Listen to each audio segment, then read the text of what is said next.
আসসালামু আলাইকুম। সবাই কেমন আছেন? আশা করি আল্লাহর রহমতে সবাই ভালো আছেন। আমি মোহাম্মদ মনিরুজ্জামান এনাম, আপনাদেরকে স্বাগত জানাচ্ছি আমার চ্যানেলে। আজকে আমার ভিডিও টিউটোরিয়াল হচ্ছে Adobe Illustrator রোটেট টুল এবং রিফ্লেক্ট টুল। রোটেট টুল এবং রিফ্লেক্ট টুল নিয়ে আমি পূর্বে আলোচনা করেছি, অনেকগুলো দেখিয়েছি। তো আমি আজকে রোটেট টুল এবং রিফ্লেক্ট টুল নিয়ে আমি আজকে আপনাকে পৃথকভাবে একটু দেখাচ্ছি কীভাবে কাজ করা যায়। তো তাহলে চলুন বন্ধুরা, আমরা কাজ শুরু করি। প্রথমত এই রোটেট টুলটা তার একটা অবজেক্টে তার কেন্দ্রবিন্দুতে চক্রাকারে ঘোরানো যায়। তাহলে আমরা প্রথমত আমি এখান থেকে একটা ধরনের চতুর্ভুজ আঁকলাম। এটাকে আমি রান করে দিই। তো এটাকে এখানে আমি রোটেট টুল দ্বারা যে কোনোভাবে আমি এটাকে পয়েন্ট ধরে এটাকে আমি ঘোরাতে পারি। যেদিকে ড্রাগ করি, বাম দিকে ডান দিকে, যেদিকে আমরা ড্রাগ করি সেদিকে আমাদের প্রয়োজন অনুযায়ী আমরা ঘোরাতে পারবো। আমি আরেকটা জিনিস দেখাচ্ছি, কোনো অবজেক্টকে যখন আমরা এটাকে ঘোরাতে যাবো তখন শিফট কি চেপে যদি ঘোরাই তাহলে আমাদের পূর্বে জায়গাটা চলে আসবে। মানে আমি মনে করি যেটা আমি আপনাদেরকে দেখাচ্ছি, এটা ধরুন রাখলাম। আমি যদি এখানে এটাকে আমি সিলেক্ট করে যদি ঘোরাই, এখান থেকে এটাকে নির্দেশ করে এটাকে আমি এই যে আমার শিফট কি চেপলে আমার আবার নিচে চলে আসবে। আমার তারপরে এখান থেকে যে কোনো যতটুকু প্রয়োজন হয় আমরা ততটুকু অ্যাঙ্গেল করতে পারবো।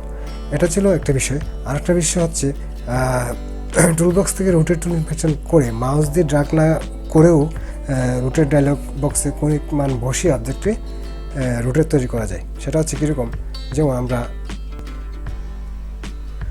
এখানে অবজেক্ট থেকে এভাবে আসতে পারি। অবজেক্ট থেকে নেব আমরা কি ট্রান্সফর্ম থেকে আমরা এখান থেকে রোটেট ট্রান্সফর্মে গিয়ে ট্রান্সফর্ম থেকে রোটেট রিফ্লেক্ট এখান থেকে আমরা বের করতে পারি। আবার এখান থেকে আবার মাউস পয়েন্টারে গেলে মাউস পয়েন্টারে ডান পাশে ক্লিক করে এখানে ট্রান্সফর্ম আসবে। ট্রান্সফর্ম থেকে আমরা রোটেট রিফ্লেক্ট টুল আমরা নিতে পারি। ঠিক আছে, তো এইভাবে নেওয়া যায়। তো আমরা যদি এখান থেকে অবজেক্ট থেকে আমরা এখান থেকে নিই, ট্রান্সফর্ম থেকে নিই, রোটেট থেকে নিই, তাহলে আমাদের এখানে একটা ডায়লগ বক্স আসবে। এখানে ক্লিক করলে এভাবে ডায়লগ বক্স আসবে। ডায়লগ বক্স অনুযায়ী আমরা যতটুকু এখানে অ্যাঙ্গেল দেওয়া আছে, অ্যাঙ্গেল অনুযায়ী আমরা ধরেন 30 ডিগ্রি অ্যাঙ্গেল দিলাম আমরা, 30 ডিগ্রি অ্যাঙ্গেল, তাহলে আমাদের কী হবে, এটাকে 30 ডিগ্রি অ্যাঙ্গেলে চলে আসবে। আবার যদি আমি এখান থেকে আবার সিলেক্ট করে এখান থেকে যদি আমি আবার ট্রান্সফর্ম নিয়ে রোটেট নিই, তারপরে ডায়লগ বক্স আমি যদি এটাকে 90 ডিগ্রি দিই, 90 ডিগ্রি, তাহলে এই দাঁড়ায় 90 ডিগ্রি হয়ে গেছে। ঠিক আছে, এখন রাউন্ড টুল দিয়ে আমি পূর্বে আপনাদেরকে দেখিয়েছি যে কীভাবে একটা রাউন্ড মোটিভ করতে হয়। তারপরে আমি আপনাদেরকে আবার দেখাচ্ছি এটা কীভাবে করতে হবে। প্রথমত আমরা একটা টুল নিয়ে একটা বৃত্ত আঁকবো। এখানে কন্ট্রোল শিফট করে বৃত্ত আঁকলাম। তো এটাকে কালারে থাকা অবস্থায় আমি যেমন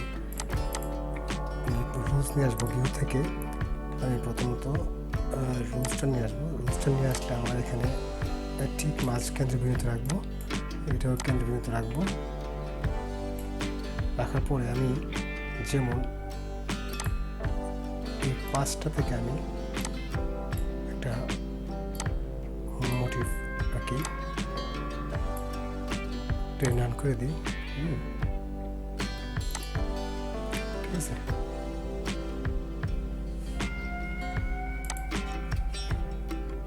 এটাকে আমি একটু উপরে তুলে দিই, রান করে দিলাম। এখন রিফ্লেক্ট টুল দিয়ে আবার এটাকে আমি কপি করে নেব। কপি করে নিয়ে এটাকে কপি করে দিলাম। এখন জয়েন দিয়ে দেবো ওটা। তারপরে অ্যাভারেজ করে দিলাম। এখন এই মোটিভটাকে সিলেক্ট করে রোটেট টুল দিয়ে রাউন্ড মোটিভ করা যায়। অল্টারকে চেপে দেবো 360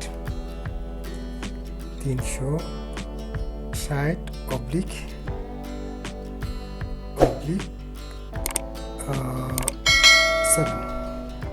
7। এখন কন্ট্রোল ডি দিয়ে আমরা এটাকে এভাবে করতে পারি। এখন আমরা রিফ্লেক্ট টুল নিয়ে কাজ করবো। রিফ্লেক্ট টুলের যে বিষয়টা যেমন ধরুন এখানে আমি একটা শার্ট আঁকবো, দেখাচ্ছি আপনাদেরকে। যেমন এখানে এই তারপর কন্ট্রোল শিফট ধরে ধরবো, এখান থেকে আবার শিফট ধরে শিফট ধরে আবার এখান থেকে উপরে তুলে এই।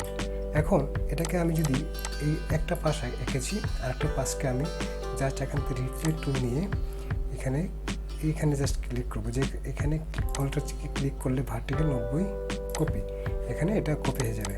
এটা দিয়ে রিফ্লেক্ট টুল দিয়ে আমরা সহজেই করতে পারি। এখান থেকে আমি আবার এই রিফ্লেক্ট টুল ট্রান্সফর্ম থেকে যে এখানে রিফ্লেক্ট রুটের দুটি আছে, ট্রান্সফর্ম এখান থেকে আনতে পারি। আবার অবজেক্ট থেকে এখানে সিলেক্ট অবস্থায় অবজেক্ট থেকে ট্রান্সফর্ম থেকে আবার রিফ্লেক্ট রোটেট, এইভাবে আমি এটা আনতে পারি। ঠিক আছে, তো এখন রিফ্লেক্ট টুল দিয়ে আমরা কীভাবে একটা ডিজাইনকে আমরা পাশাপাশি এবং উপর নিচে করব সেটা আমি দেখাচ্ছি। রিফ্লেক্ট টুল দিয়ে আরেকটা ব্যবহার, সুন্দর একটা ব্যবহার।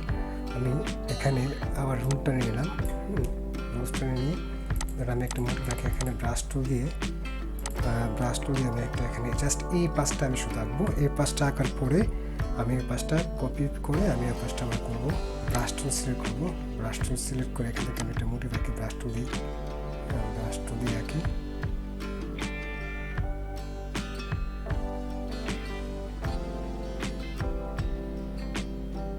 এইভাবে আমরা যে কোনোভাবে ফ্রি হ্যান্ডে আমরা একটা মোটিভ আঁকতে পারি। ঠিক আছে, যে কোনোভাবে ফ্রি হ্যান্ডে আমরা একটা মোটিভ আঁকতে পারি। এই পাশে আমি একটু দিয়ে দেবো, এই পাশটা আমি এখানে দিয়ে দেবো। ঠিক আছে, এই পাশটা আমি এখানে দিয়ে দিলাম। এখন আমি এটাকে একটু দিকে নিয়ে আসি বাম পাশে, রেখে চলে বাম পাশে চলে যাবে।